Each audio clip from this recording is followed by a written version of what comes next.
সাপাহারে তাণ্ডবের খেল শুরু। চলুন আপনাদের আমি দেখাই কী পরিমাণে টিকিট কাউন্টারে গ্যাঞ্জাম দেখেন, দর্শকদের চাপ কী পরিমাণে, একে অপরকে ঠেলে ঢুকতেছে শুধু জায়গা নেওয়ার জন্য, কারণ সাপাহারে সিট পাওয়া যাচ্ছে না সিনেমা হলে। কী পরিমাণের 6:30টার শো, দর্শক ঢুকতেছে, এখনও শো শুরু হয়নি।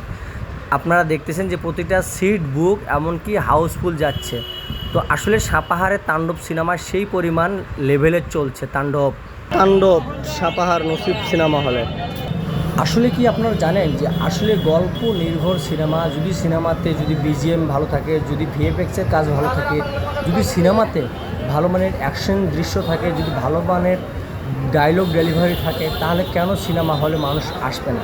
তো তার প্রমাণ আপনারা দেখেছেন ইদানিং তুফান থেকে শুরু করে বরবাদ, প্রিয়তমা, রাজকুমার। আসলে আপনারা যারা সিনেমা হলে এসেছেন আমাদের সাপাহারে, তো আপনারা জানেন কি না আমি জানি না, সাপাহারে একমাত্র সিনেমা হল, অর্থাৎ উত্তরবঙ্গে নওগাঁ জেলার পরে শুধু সাপাহারে আমাদের একটা সিনেমা হল।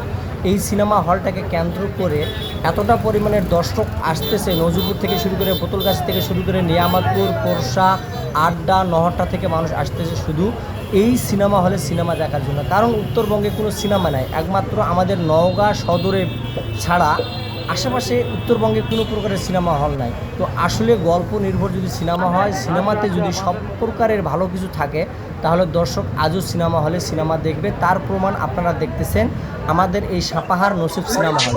প্রতিটা শো হাউসফুল যাচ্ছে, বিশ্বাস না হলে আসতে পারে।